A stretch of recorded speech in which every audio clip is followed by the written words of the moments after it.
Monkey.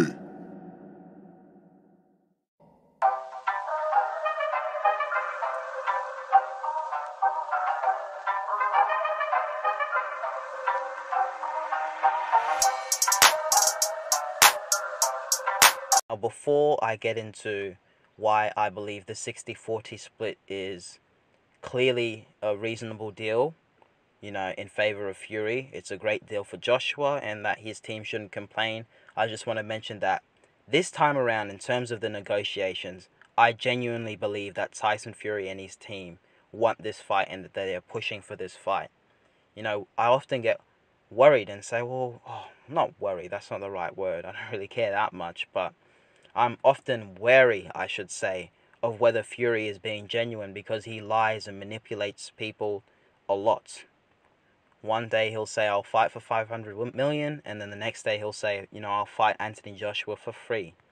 But unlike last time, last year the fight couldn't have taken place because he had the issue in terms of the arbitration with Deontay Wilder.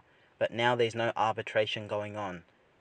So nothing is really blocking the fight. And Usyk, he came out and said that essentially he needs some time off. So that means if Tyson Fury wants to, he can have a voluntary defense sometime in December.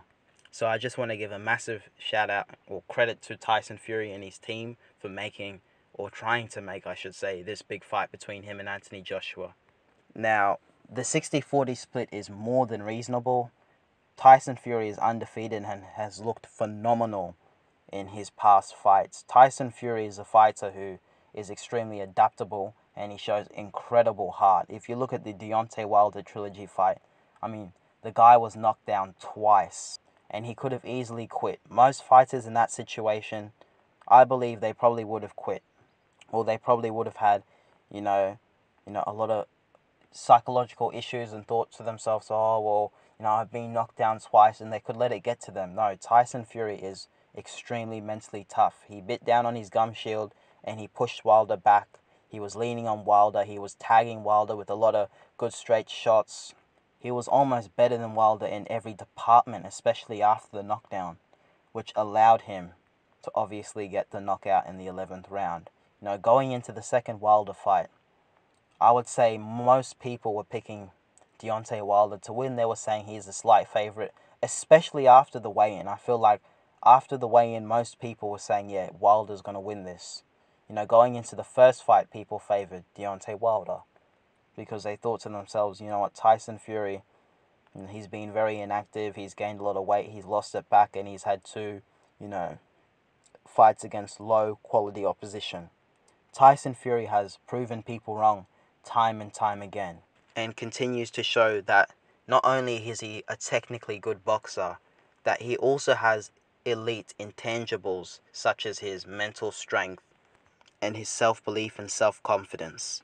So with Tyson Fury being undefeated and AJ being on a bad run of form, losing 3 of his last 5 fights, there's no way you could argue that a 60-40 split is unreasonable. So for now, it's up to AJ's team, Eddie Hearn, to try to essentially get the deal closed because Tyson Fury's team is offering them, and he's making reasonable offers, and Fury will be the A-side in this fight. So props to Fury and Team Fury. I've seen a few people a little bit critical of Tyson Fury saying that, well, he only wants to fight Anthony Joshua now that, he's coming off back-to-back losses and that he's just had a mental breakdown and that essentially he's fighting AJ off his weakest and AJ's had such a tough run of fights. And I do agree that Anthony Joshua needs an easier opponent for probably the next year or so. I'd just put him against B-level opposition. Take him away from A-level opposition, probably even take him away from world level, and just put him up against people he can knock out just to gain his confidence back. But Anthony Joshua and his team might be adamant that we only want the tough fights and we don't want no easy fights. So it shows that Anthony Joshua is brave, but is it the right decision? Is it the wise decision for his career to take a Tyson Fury fight right now? Coming off 2 back-to-back losses, showing a lot of frustration in his last fight. Is this the best decision for AJ's career? I don't know. But from a selfish point of view, being a boxing fan, we want to see Fury fight AJ. We want to see the best fight the best. And it'll be interesting to see how essentially Tyson Fury can deal with Anthony Joshua, and see how Joshua, who's a lot more fundamentally sound than someone like Wilder, if he is able to have any success against Fury, or if Fury is just going to completely outbox him. Is Joshua going to go the distance again? So it will definitely be interesting to see.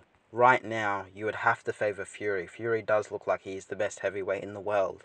But to know for sure, we do have to see him fight AJ, and we do have to see him fight Usyk. So yeah, those were just my quick thoughts on Tyson Fury offering AJ a 60-40 split in Fury's favor. More than reasonable offer. AJ and his team should accept it. The only reason they would reject this offer is if they say, well, we want to take AJ away from world level, but I don't think that will be the case, because I feel like Anthony Joshua, if you look at his resume, he's constantly taken tough fights. He's never had an easy run of fights, so I suspect he'll be back in there at world level, even though I don't feel like it's the best for his career to throw him straight down into the deep end. You know, Joshua was thrown into the deep end since his, 15th fight against Dillian Whyte? Or maybe even a couple fights later against Vladimir Klitschko, you could say. So yeah, those were just my thoughts. Don't forget to like, comment, and subscribe, guys. Alright, peace.